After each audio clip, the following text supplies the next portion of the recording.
We have been waiting for so long, and they are finally here. The Versailles arrived not with fire but with silence. 600 vessels sliding into the outer dark of the solar system, with engines so quiet that Earth's deep space listening arrays almost missed them entirely. And for 3 days, humanity did not know whether it was looking at an invasion or an omen. Dr. Naomi Osai, senior xenolinguist at the newly formed Threshold Institute, stood in the observation deck of Farside Station on the Moon and watched the alien fleet resolve, ship by ship, out of the void on the long-range feeds, and she felt none of the terror the news broadcasts back on Earth were already beginning to manufacture. She felt something stranger, a kind of recognition, though she could not yet have said of what. The Versailles ships did not look like weapons. They looked like instruments, vast curved hulls the color of old amber, etched from bow to stern with patterns that shifted and rearranged themselves in slow, deliberate cycles. And when the first transmission finally came through, 3 days after the fleet's arrival, it was not a demand or an ultimatum. It was a question, rendered by the ship's own translation matrix into halting, uncertain English. What is it, the message asked, that you are for? The Versailles, humanity would come to learn over the desperate, disorienting weeks that followed, were an old species. Older even than the Kryx empires human diplomats would encounter a full generation later, and they had spent the better part of 11,000 years doing something no other spacefaring civilization in the region had ever attempted. They had gone from world to world not to conquer, but to judge, carrying with them a standard so exacting and so alien to the intuitions of younger species that every civilization they had encountered before humanity had eventually been found wanting. Their judgment was not cruel in the way that word implied to human ears. It was worse, in its way, because it was patient.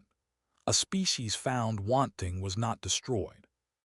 It was simply left alone, sealed within its own system by fields of dormant but instantly reactivable interdiction drones, permitted to live out its existence in isolation, cut off forever from the wider galaxy,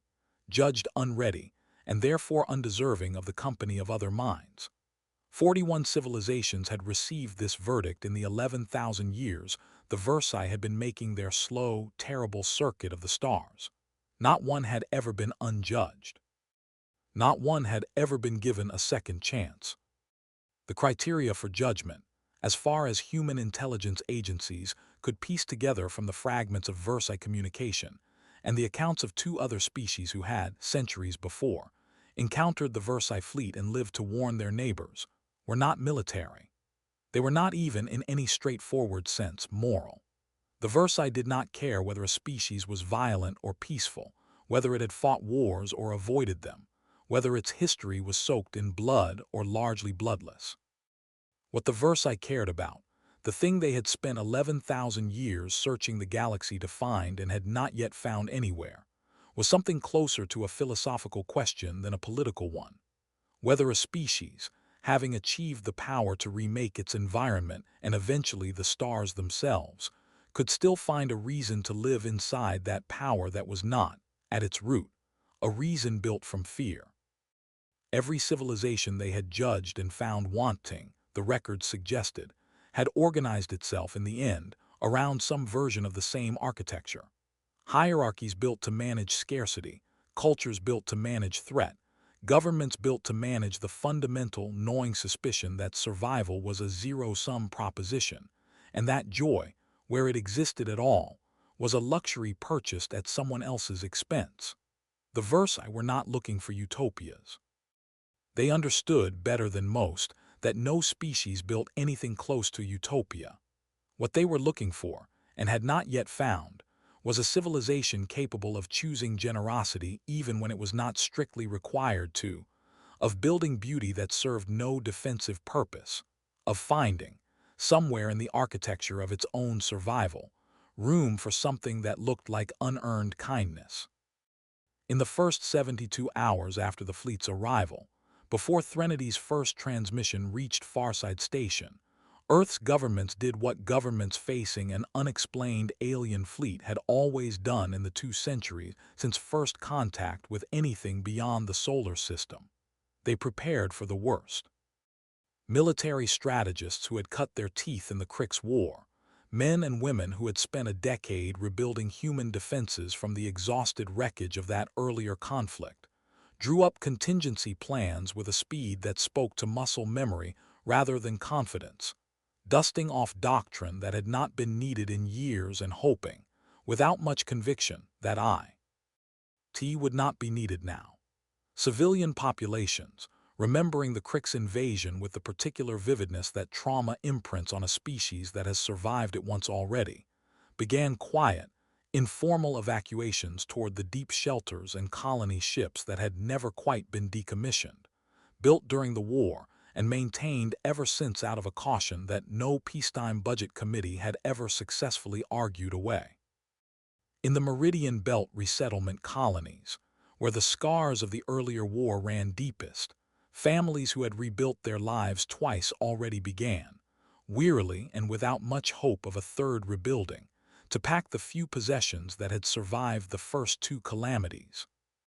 Admiral Voss, watching the early news broadcasts from her hillside farm before the council's summons reached her, felt something she had not expected to feel. Not fear, not the old cold clarity of a mind already running survival mathematics, but a kind of exhausted, bone-deep reluctance. The reluctance of someone who has already paid an unbearable price once and cannot yet fathom finding the strength to pay it again. She sat with that reluctance for 2 full days before the council's message arrived, and when it did, she found herself hoping, in a way she barely admitted even to herself, that whatever waited for her in that chamber would not require her to become, a second time, the version of herself she had spent a decade trying to set down. Admiral Elena Voss, 11 years retired from active command and living a quiet life on a modest hillside farm outside what had once been the Kryx-scarred wreckage of the Meridian Belt evacuee resettlement zone, was summoned back to advise the newly formed Unified Earth Council within a week of the Versailles arrival, not because anyone expected her to fight this war, but because she was, by that point, the only living human being who had personal, hard-won experience negotiating with a spacefaring civilization from a position of total strategic disadvantage. She sat in the council chamber, older now, her hair gone fully gray, her hands steadier than they had been in the war's final years, and she listened to 3 days of increasingly frantic military briefings proposing defensive postures, evacuation contingencies, last-ditch weapons programs scavenged from Kryx war technology that Earth had captured and reverse-engineered in the years since the peace. She let the briefings run their course, because she understood, better than the younger officers presenting them, the particular comfort that comes from planning a fight even when the fight itself is not the one that matters. When the briefings finally ended and the council chairman turned to her, visibly hoping she would offer some version of the ruthless, war-winning cunning that had saved humanity once before, Voss said only this, that she did not believe the Versailles could be fought, because as far as she could tell from the intelligence gathered so far, they had not come to fight. She said that the last time she had faced an overwhelming alien fleet, she had needed to become something harder and colder than the enemy in order to survive, and she did not believe, whatever the council wanted to hear, that the same strategy would save them this time, because the thing being tested was not humanity's capacity for ruthlessness, which she knew, with the certainty of someone who had lived it, was not in short supply.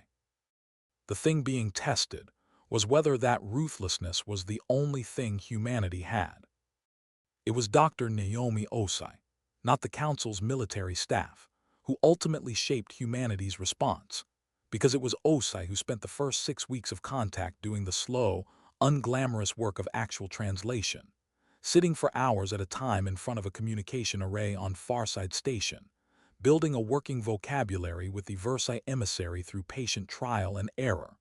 the same way any 2 strangers with no shared language eventually learn to understand each other. through pointing, through repetition, through the thousand small failures that precede any real communication. The early sessions were, by Osai's own later account, almost comically slow. The Versailles translation matrix, sophisticated as it was, had been built from centuries of contact with dozens of other species, and carried with it linguistic assumptions that did not map cleanly onto human grammar, so that entire afternoons were sometimes spent establishing something as basic as the difference between a question and a statement, or the human habit of using the same word to mean opposite things depending on tone and context. A quirk that seemed to genuinely fascinate the being on the other end of the connection. Os kept a private journal throughout those early weeks, not for any official record, but because she had learned, over a career spent doing exactly this kind of patient, uncertain work on a dozen other worlds, that the small human habit of writing things down helped her think, and she filled page after page with observations that would later prove more valuable to the council than any formal intelligence briefing. That Threnody paused, consistently, for a beat longer than the translation lag required whenever a human concept touched on loss. That the emissary's questions, however halting, never once repeated themselves, suggesting either a perfect memory or a discipline of attention that Osai found, in its own way, humbling. That there was something in the rhythm of Threnity's communication, some quality she could not quite name even after weeks of study, that reminded her less of a diplomat conducting an assessment and more of someone who had been waiting, for a very long time, for a conversation they had stopped expecting to have. The Versailles emissary, a being whose name resolved, after weeks of imperfect translation, into something closest to the human word threnody, was patient in a way that unsettled Osai at first, because it did not feel like the patience of diplomacy. It felt like the patience of someone watching a slow and inevitable outcome unfold, someone who had already seen this particular story before, 41 times, and expected, without any real hope of surprise, to see it unfold the same way again.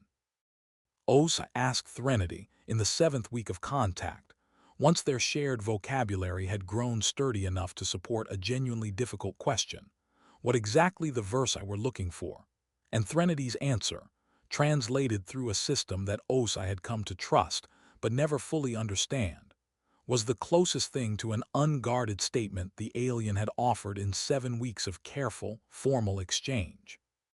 Threnody said that the Versailles had watched 41 species reach for the stars, and that every one of them, in the final analysis, had reached for the stars the way a drowning creature reaches for a branch, out of fear, out of the desperate hope that expansion would finally silence the anxiety that had driven their civilizations from the very beginning, the anxiety of scarcity, of vulnerability, of a universe that might, at any moment, take everything away. Every one of those 41 species had built magnificent things, cities that spanned continents, art that Threnody, in a rare and startling admission, described as beautiful enough to have moved even a being as old and as weary as itself. But underneath all of it, in every single case, Threnody said, was the same foundational architecture. Survival first, and everything else, including kindness, including joy, including the strange and costly generosity of caring for someone who could offer nothing back, built as an afterthought on top of that foundation, always secondary, always negotiable, always the first thing sacrificed when the foundation itself came under threat. I brought this conversation to the council, and she brought with it a proposal that struck the military staff as, at best, naive and, at worst, suicidal. That humanity should not attempt to hide the worst of its history from the Versailles judgment, should not curate some sanitized highlight reel of human achievement designed to present the species in its most flattering light, because the Versailles, judging by their own account, had already seen every version of that performance 41 times before and had never once been fooled by it. Instead, Osai argued, humanity's only genuine chance, however slim, lay in doing something almost no civilization under judgment had apparently ever attempted. Total, unguarded honesty about exactly what humanity was, including the war against the Kryx, including the mathematics of unacceptable loss, including the new Kinshasa tunnels and the nuclear mines and every terrible calculation Admiral Voss had made to keep her species alive, laid out not as an excuse but as an unflinching account of what fear had made of them, offered alongside, and given no more weight than an equally unflinching account of everything humanity had built and chosen, and protected that fear alone could not explain. The council debated this proposal for 4 days, and the debate itself, Osai would later reflect, revealed almost as much about humanity's readiness for judgment as anything the Versailles would eventually observe. General Priya Rajagopal, who had commanded the council's defense staff since the end of the Kryx War,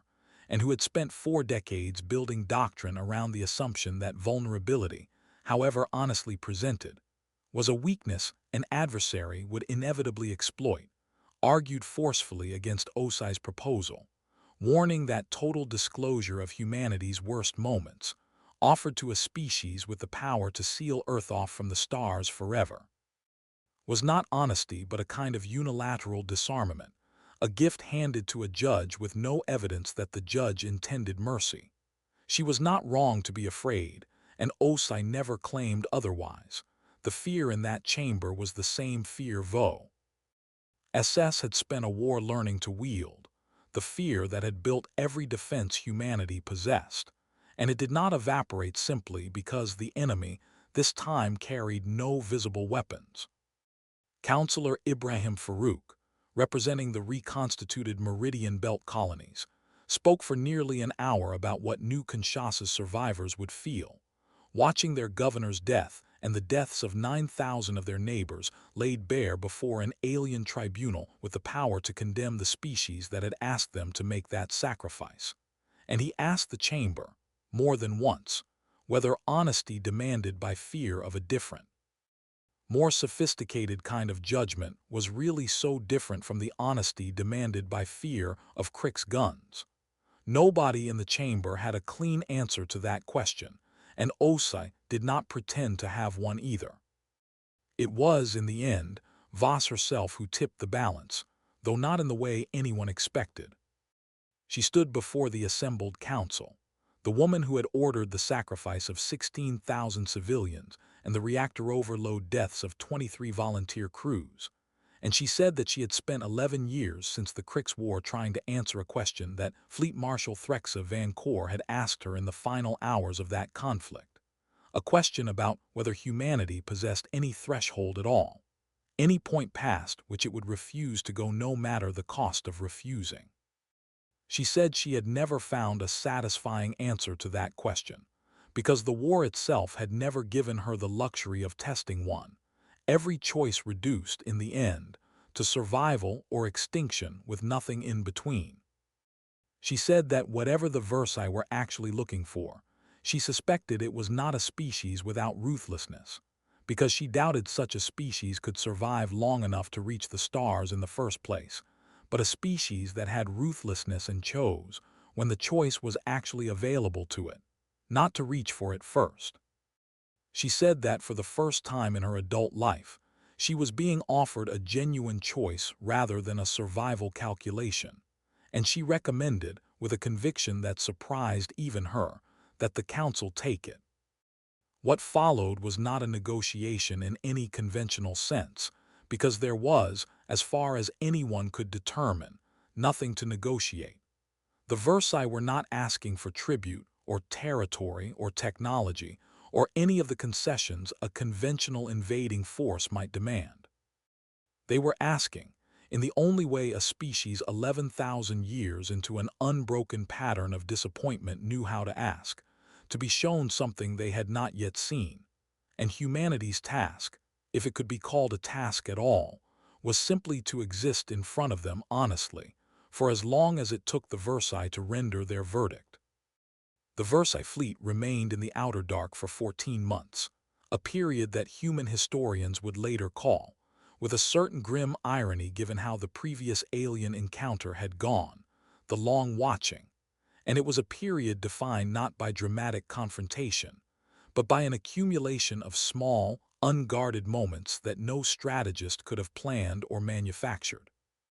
In the early months of the long watching, an exercise in a very particular kind of anxiety, the anxiety of being observed without knowing, moment to moment, what was being seen or how it was being weighed, shaped public discourse in ways the Council had not fully anticipated when it committed to Osai's disclosure proposal. Public discourse fractured along lines that would have been familiar to any student of human history under existential pressure. Some argued that the honest disclosure strategy was a catastrophic error, that humanity should be presenting its best face rather than its most complete one, and organized, in the fourth month, a series of demonstrations outside council buildings on 3 continents demanding a change in policy. Others argued the opposite, that the council's disclosures had not gone far enough, that true honesty required surfacing every uncomfortable chapter of human history, and not merely the war against the Kryx, and pushed, with the particular fervor of people convinced that suffering performed publicly was suffering redeemed, for an ever-expanding catalog of confession that Osai, watching from Farside Station, privately worried was becoming its own kind of performance, a fear dressed up as virtue. She raised this concern with the council directly, arguing that the Versailles were not asking for a catalog of sins at all, that Threnodi's questions had never once solicited confession, only observation, and that manufacturing displays of contrition for an audience that had explicitly said it, was not looking for perfection, risked becoming exactly the kind of performance the Versailles had spent 11,000 years learning to see through. It was in trying to answer these questions honestly, rather than strategically, that the council began to understand what Osai had been arguing from the beginning, that the honest answer to almost every question the Versailles asked was going to be messier and less flattering than any curated response might have offered, but that the mess itself was, apparently, exactly what the Versailles had spent 11,000 years failing to find anywhere else. Threnody asked why a species capable of the new Kinshasa tunnel collapse, capable of turning its own ships into kinetic weapons crewed by volunteers who understood exactly what they were being asked to do, also produced, in the same generation, the kind of unremarkable, everyday generosity that Versailles observation systems had documented by the billions of instances across human history. Strangers giving up seats on crowded transport for people they would never see again,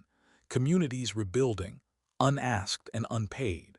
the homes of neighbors who had lost everything in disasters that owed nothing to war, an entire global tradition, spanning every human culture the Versailles had studied, of caring for the dying with a tenderness that offered no survival benefit whatsoever to the society providing it. Osai did not have a clean answer to this question. She told Threnody, in the 9th month of the Versailles' presence in the solar system, that she suspected the two things were not actually in contradiction, that the same capacity that let humans do terrible things under existential threat was, in some way she did not fully understand herself, connected to the same capacity that let them do extraordinary, unnecessary kindnesses when the threat was not present. That both were expressions of a species that felt everything very intensely, and had never quite figured out how to feel only the acceptable, convenient parts of that intensity. Dr. Amara Chen, who had served as Voss's medical officer through the darkest years of the Kryx War, and had spent the decade since building and running a network of trauma recovery clinics across the resettlement colonies, was asked, in the early months of the long watching, to speak with Threnody about a subject the Council had initially hesitated to raise at all. The psychological cost the war had exacted on the people who survived it, not the dead whose names filled Voss's ledger but the living, who carried their own quieter, less visible wounds into every year that followed. Chen agreed to the conversation without hesitation,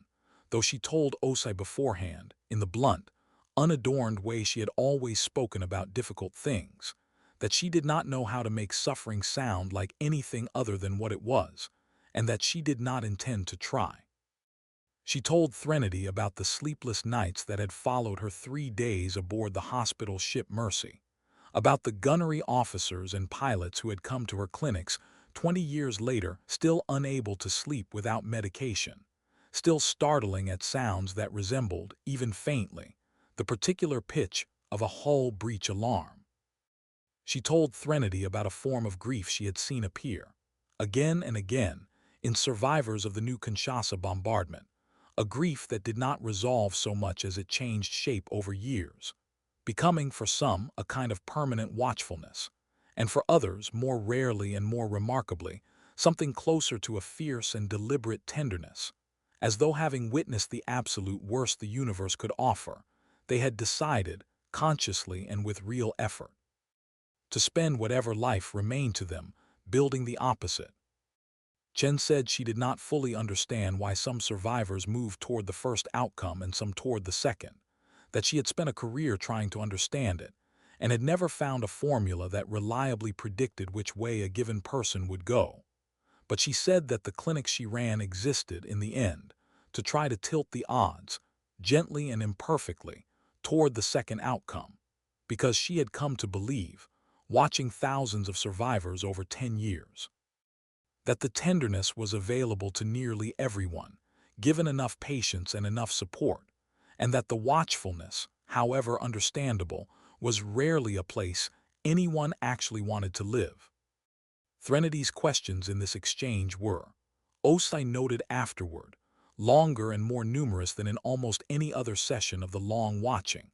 as though the emissary had recognized in Chen's account something it had been struggling, across 11,000 years and 41 prior judgments, to properly categorize. Threnody asked whether the clinics Chen ran were considered, within human society, a cost the species bore reluctantly, a tax paid grudgingly because law or custom required it. And Chen told the emissary no, that the opposite was closer to true, that the clinics were chronically underfunded not because humanity begrudged the spending, but because human institutions were, like institutions everywhere, imperfect and slow to prioritize invisible wounds over visible ones, and th. At the actual practice of the work, the daily reality of it, was carried out by people who had, in most cases, chosen the profession freely and would have chosen it again, because there was something in the work itself, something Chen struggled to translate even in her own language, that felt less like sacrifice and more like the only sane response to having survived something enormous, to spend the survival on someone else's behalf. It was this conversation, more than any single account of a specific atrocity or a specific kindness, that Osai would later come to believe had done the most to shape the Versailles' final understanding of what they were actually looking at, because it suggested something the emissary's careful, patient study of individual data points had perhaps struggled to capture on its own. That the two halves of humanity's character, the ruthlessness and the tenderness, were not simply coexisting in uneasy parallel, but were, in some deep and structural way, feeding each other, that the same species capable of building nuclear mines to hide in asteroid fields was also capable of building, over 10 exhausting years, an entire infrastructure devoted to helping its own survivors learn to feel safe again, and that neither capacity fully made sense without the other standing beside it. The 7th month of the long watching brought the crisis that nearly unraveled the entire approach, a moment that Osai would later describe as the closest humanity came, during the Versailles judgment, to reverting entirely to the architecture of fear that had carried it through the Kryx War. A fringe political movement calling itself the Vigilant Compact, drawing on the raw and still unhealed trauma of the earlier invasion, seized control of a regional government in the reconstituted North American Administrative Zone, and in a move that horrified the Council, began constructing unauthorized weapons platforms disguised as agricultural infrastructure. Convinced that the Versailles patient observation was itself a prelude to invasion, and that humanity's only honest response to any alien presence, whatever its stated intentions, was to prepare, quietly and without waiting for permission, to fight. The council learned of the platforms only when a routine Versailles inquiry, delivered through Threnody with what Os read, even through the imperfect medium of translation, as something close to disappointment, asked why humanity's public commitment to honest disclosure appeared to exclude military construction happening in direct contradiction of it. Admiral Voss was the one who ultimately traveled to the Vigilant Compact's territory, not as a military officer, but as the person whose own history gave her, however imperfectly, the standing to make the argument that needed making. She stood before the movement's leadership, people who had lost family in the Kryx War just as she had, people whose fear she understood in her own bones because she had carried a version of it herself for over a decade, and she told them the truth as plainly as she had ever told it to anyone.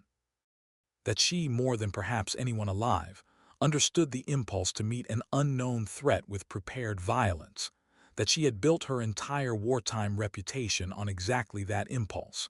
and that she had come to believe, slowly and at great personal cost, that the impulse, however understandable, was not wisdom, but only the echo of an old wound reasserting itself whenever the world offered it an excuse. She did not order them to stand down, because she no longer held any authority to order anyone to do anything. She asked them, instead, whether they believed the alternative to fear was naivety, and she told them that she had spent 10 years discovering that it was not,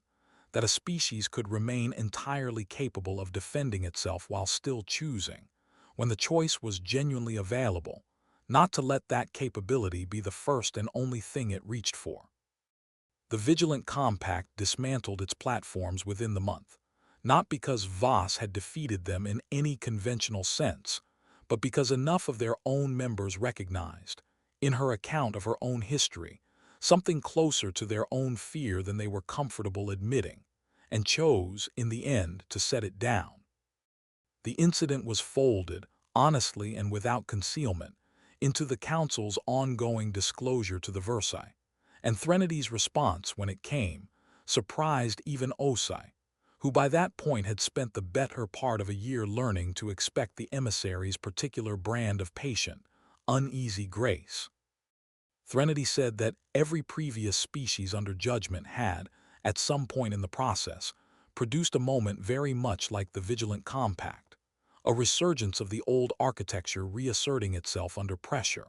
and that in every one of the 41 previous judgments, that resurgence had marked the beginning of the end, the point at which the fear reclaimed whatever ground the species' softer instincts had briefly won. What none of those 41 species had ever done, Threnody said, was resolve the resurgence the way humanity had resolved it.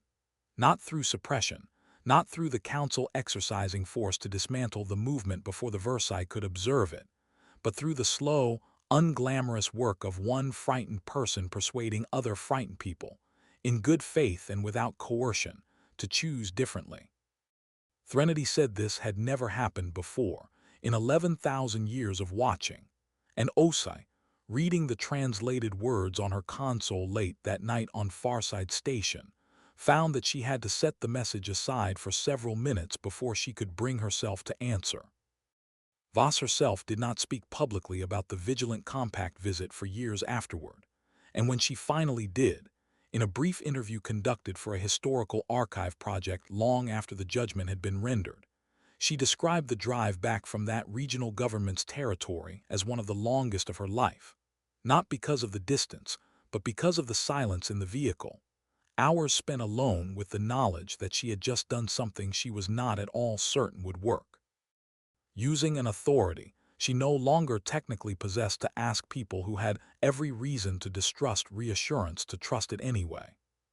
She said she had thought, more than once during that drive, about how strange it was that the skill which had finally proven useful in that moment was not the ruthless tactical clarity that had won the Kryx War, but something much older and much less celebrated.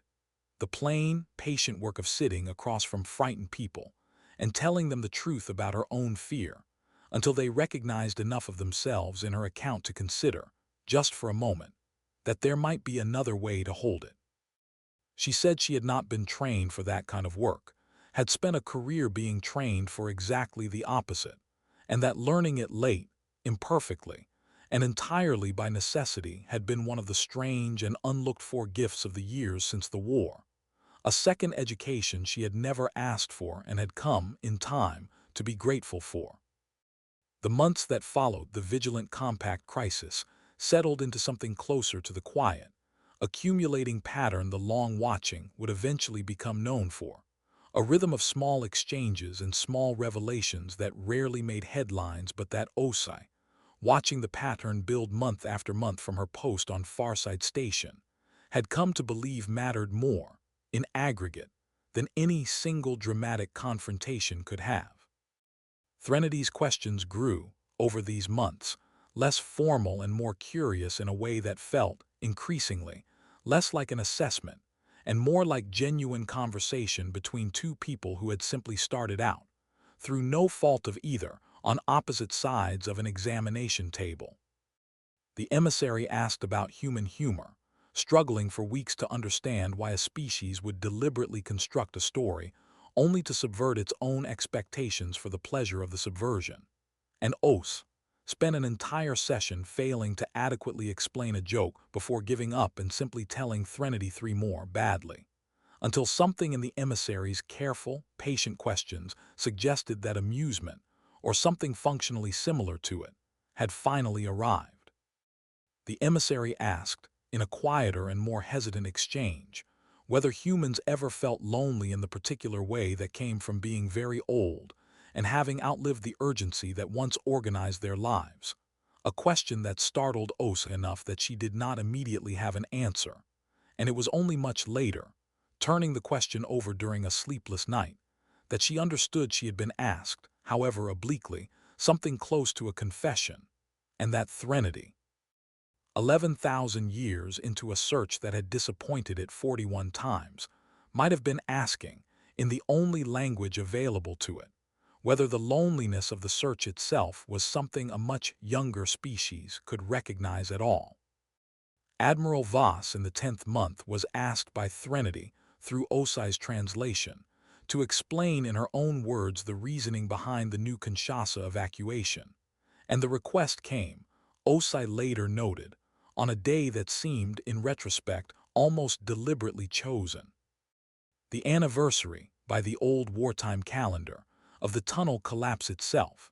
though whether the Versailles observation systems had calculated that timing on purpose or simply arrived at the question through their own patient process of working through humanity's history in roughly chronological order, Osai was never able to determine. Voss traveled to Farside Station herself for the exchange, unwilling to let the account pass through any intermediary who had not lived it, and she sat in the small, unglamorous communications room where Osai had spent so many months building the fragile bridge of shared vocabulary that made the conversation possible at all. She gave, for the first time in a formal diplomatic setting, the same unflinching account she had once given privately to grieving families across a dozen worlds, including the numbers, including the names she still carried in a ledger she had never stopped adding to even in peacetime, including her own uncertainty, even now,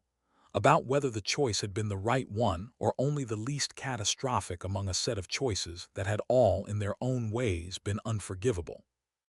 She described Governor Adami's face across the negotiating table, the particular quality of his silence before he asked how many of his people she expected to die.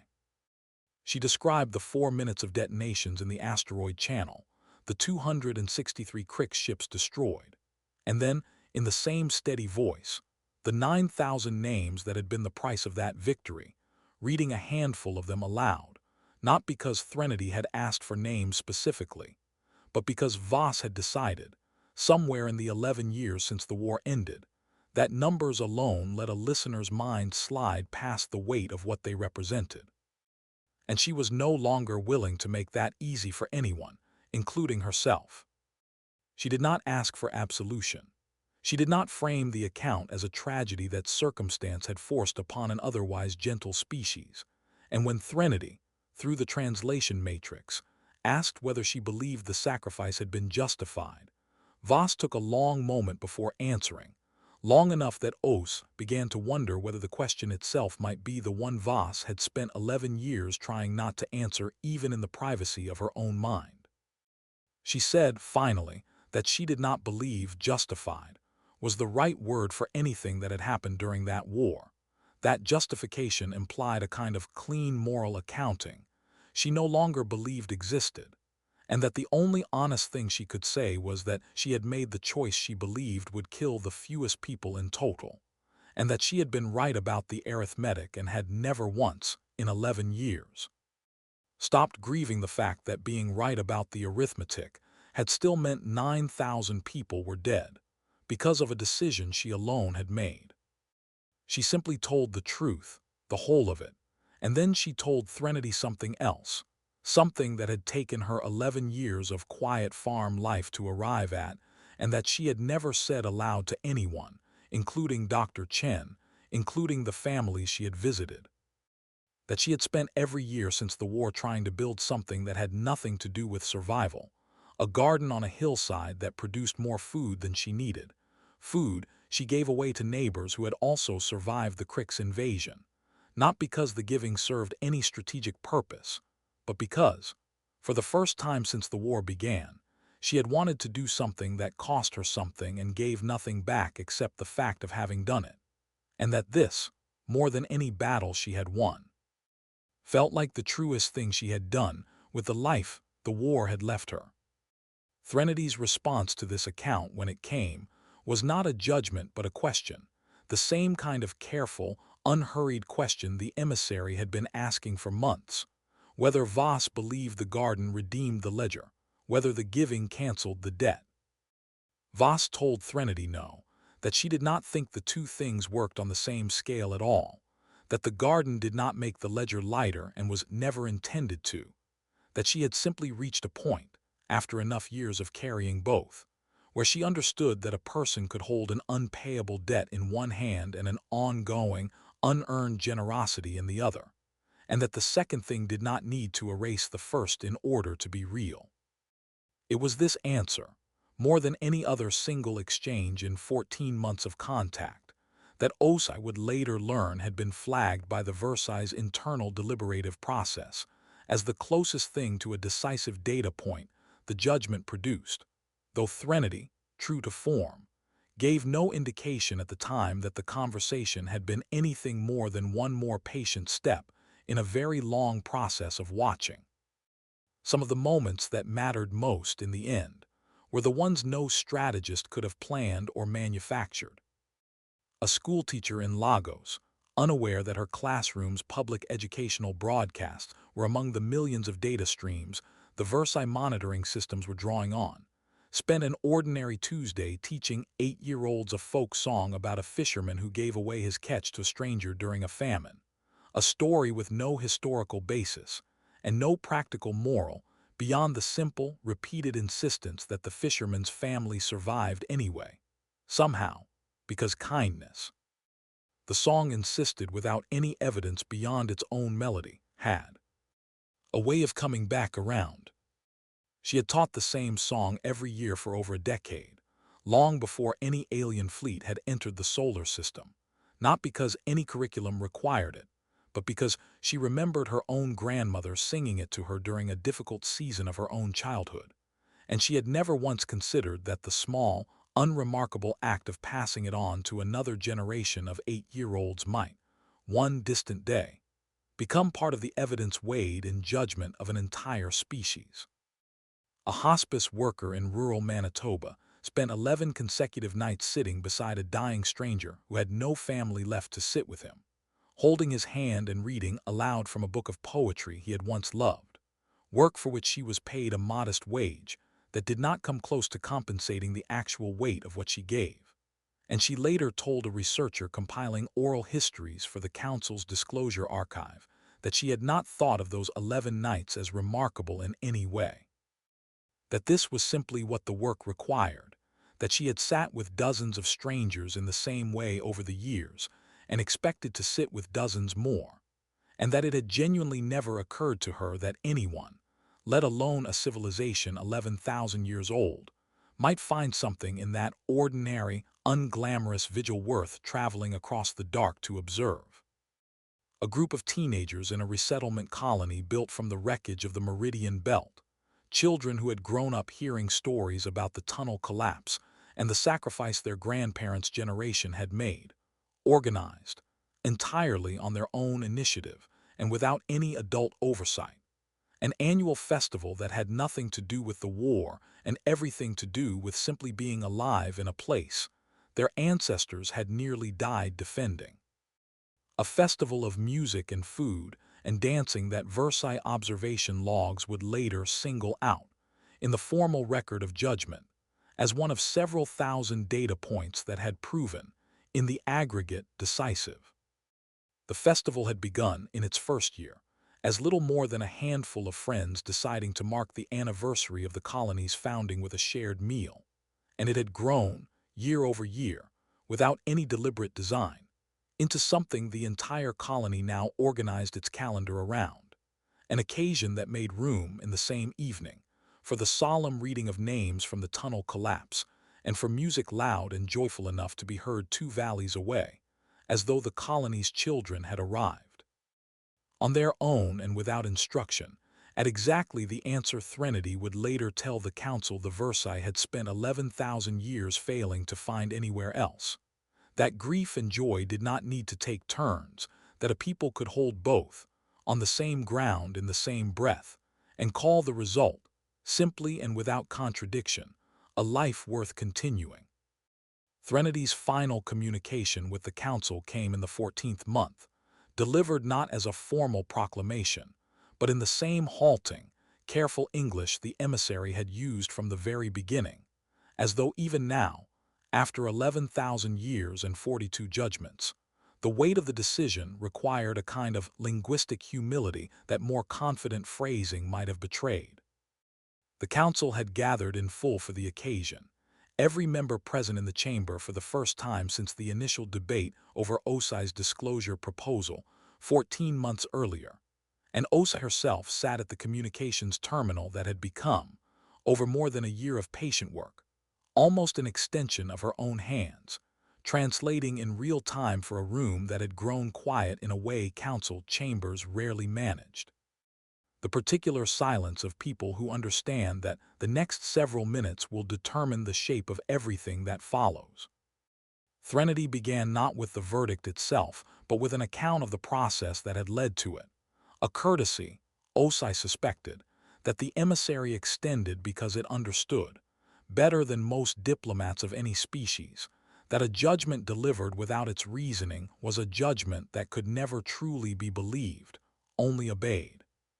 Threnody said that the Versailles had, over 11,000 years, developed a private, informal name for the pattern they kept finding in every civilization they judged and found wanting, a phrase that did not translate cleanly into human language, but that Osai rendered, after long consultation, as the architecture of enough, the tendency of every civilization to build a version of itself, just barely capable of surviving its own fear, with nothing left over, no margin. No surplus capacity for anything that did not serve the fear directly. Threnody said that humanity had built the same architecture, under the same pressures, during the Kryx War, and that the Versailles had watched that war's aftermath with the same weary expectation they had brought to 41 Previal's judgments, certain they were about to witness the pattern complete itself, the fear calcifying into permanent structure, the ruthlessness Voss had wielded against the Kryx becoming the foundation on which all of humanity's future choices would be built. Threnody described, in more detail than the emissary had ever offered before, what that completion had looked like in each of the 41 prior cases, not naming the species involved, out of what Osai understood to be a kind of diplomatic discretion, extended even to civilizations long since sealed away, but describing the pattern itself with a specificity that made clear how closely the Versailles had studied it. Governments that grew more centralized and more suspicious of dissent in the decades following their own great crises,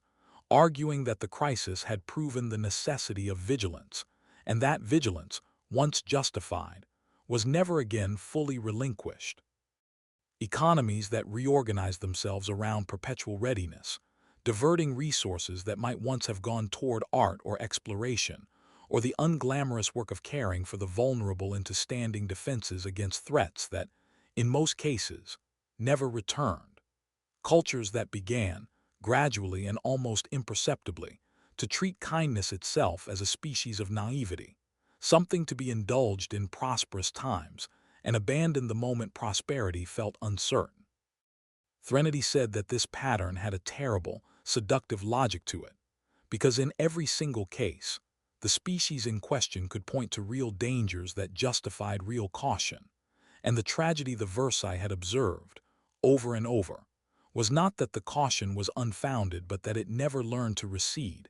never found a way to become merely one part of a fuller life rather than the entire architecture upon which that life was built. What the Versailles had not expected, Threnody said, and what no previous species in 11,000 years of searching had ever shown them, was a civilization capable of setting that architecture down once the emergency that required it had passed, not forgetting it, not pretending it had not happened.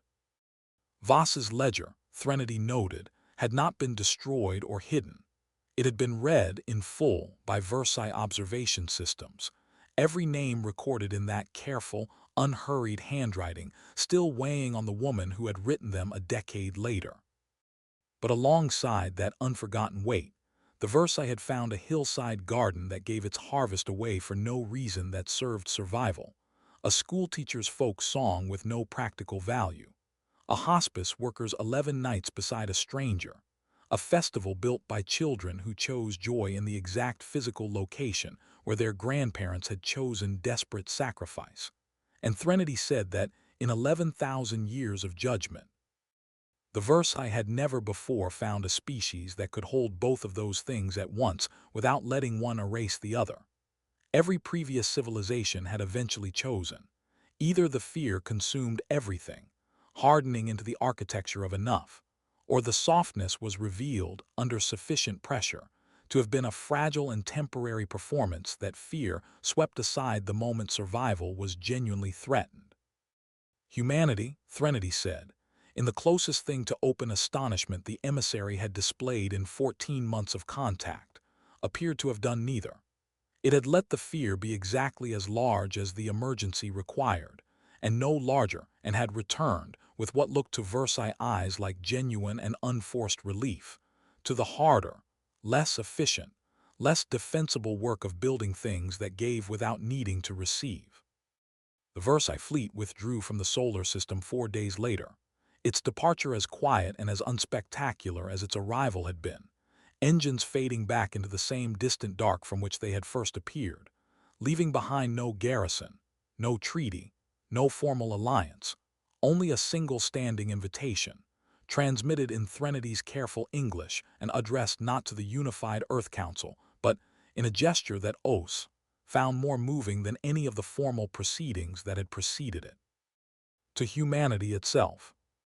An open channel permanently maintained, through which any human being, not merely diplomats or officials, could reach a small Versailles delegation that would remain discreetly at the edge of the system,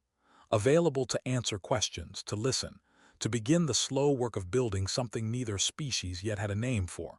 not alliance exactly, not friendship exactly, but the tentative, unhurried beginning of two old and wounded civilizations deciding, cautiously, that they might have something worth learning from each other after all. The formal announcement of the judgment, when the council finally released it to the public 4 days after Threnady's communication, produced a reaction across human civilization that surprised even the officials who had spent 14 months preparing for every possible outcome except, it seemed, the one that had actually arrived. There was no triumphant parade of the kind that had marked the end of the Kryx War, no declared holiday, no orchestrated celebration, because the verdict itself resisted that kind of easy narrative. Humanity had not won a battle or defeated an enemy, had not proven itself superior to anything, had simply been seen, in its entirety, and found, on balance and against considerable odds, to contain enough of whatever the Versailles were searching for to be allowed to keep searching for the rest of it themselves. In the reconstituted Meridian Belt colonies, where the memory of New Kinshasa remained lost, the news arrived not as vindication but as something quieter and harder to name, a permission, perhaps, or an acknowledgement that the grief the colonies had carried for over a decade had not needed to be resolved or redeemed in order for something good to grow up alongside it. Councillor Farouk, who had argued so forcefully against full disclosure in the earliest days of the long watching, gave a brief public statement in which he admitted, with a candor that impressed even his political opponents, that he had been wrong to believe honesty about New Kinshasa would only ever be a liability, and that he had needed 14 months of watching his own species be honest about its worst moment to understand that the honesty itself, and not any careful management of it, had been the thing that mattered. Admiral Elena Voss received the news of the Versailles withdrawal on her hillside farm, standing among rows of vegetables that had, this particular season, produced far more than she or her neighbors could eat, and she did the only thing that felt adequate to the moment. She loaded a truck with the surplus and drove it, as she had done every harvest for the past decade, to the resettlement colony 2 valleys over, where the teenagers who had built their own unauthorized festival were already, months in advance, planning the next one. She did not gather the colony together to make an announcement, did not treat the moment as an occasion for speeches, because it did not feel, to her, like an occasion for speeches at all. She simply unloaded the truck, as she had done every harvest before this one, and let the colony's residents come find her the way they always did, drifting over in 2s and 3s, as word spread that the Admiral had arrived with more tomatoes than any household could reasonably use, and it was in the middle of this ordinary, unremarkable exchange. Handing a crate of vegetables to a teenager named Quame, who had been 3 years old during the tunnel collapse and had grown up entirely inside its aftermath, that someone finally asked her whether it was true, whether the Versailles had really decided to let them stay. Voss told him yes, and she watched something move across his face that she recognized, with a small, private ache, as the particular relief of someone who had spent his entire life bracing for a second catastrophe without ever quite admitting to himself that he was doing it. Quame asked her, with the blunt, unguarded curiosity of someone young enough not to have learned diplomatic caution yet, whether she thought humanity had actually deserved to pass, a question he asked while still holding the crate of tomatoes she had just handed him, his voice carrying the particular seriousness that only the young could manage without any hint of irony, and Voss considered the question for a long moment before answering, because she had learned, over 11 years of trying to build an honest life on the other side of a dishonest war, that questions like this one deserved better than a comfortable answer. She told him that she did not think deserved was quite the right word, any more than justified had been the right word for what she had done in the war, that she suspected the Versailles had not been looking for a species that deserved anything in the abstract, only a species that was still, after everything, trying, imperfectly and incompletely, to become something better than its worst moments, and that trying, as far as she could tell, was the only thing any of them had ever really had to offer. Quame seemed to turn this over for a while, and then he said, with the kind of simple clarity that Voss had come to associate with the young people who had grown up in the colony's shadow of grief, that he thought that sounded about right, and then he went to find his friends to help unload the rest of the truck, and Voss stood alone for a moment in the fading light, watching the colony's children carry crates of vegetables toward kitchens that would, that evening, feed more people than any single household had grown. And she found in that small and unremarkable scene something that felt, for the first time in longer than she could easily remember, entirely uncomplicated. She did not think of the Versailles' departure as a victory in the way the war against the Kryx had been a victory, a hard-won survival purchased through the mathematics of unacceptable loss. She thought of it if she thought of it in terms of the old vocabulary at all, as something closer to a second chance, not from the Versailles, who had judged and departed and left the outcome entirely in humanity's own hands, but from herself, from the version of her that had once believed the war's ruthless arithmetic was the only language she would ever be fluent in again.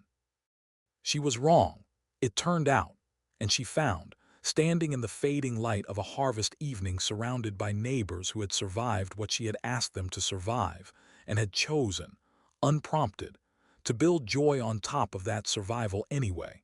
that being wrong about this particular thing was the finest news she had received in 11 years. Dr. Naomi Osei kept the open channel to the Versailles delegation active for the rest of her career, and in the years that followed, as humanity slowly, imperfectly, began the long work of building whatever came after both the Kryx War and the Versailles Judgment, the channel became something far stranger and far more valuable than the diplomatic instrument it had been designed as. Scientists used it to exchange ideas with Versailles counterparts who had spent millennia studying questions human researchers had only begun to ask. Musicians, of all people, were among its most frequent users, drawn by a discovery that emerged almost by accident in the second year of open contact. That the Versailles, despite their long and weary history of judgment, had never stopped being moved by the specific, untranslatable texture of human song, and a small but growing tradition developed of human composers writing pieces intended, from the outset, for an audience that would never see the instruments that produced them, and would experience the music instead as something closer to a pattern of feeling, translated imperfectly across an unbridgeable gap between minds.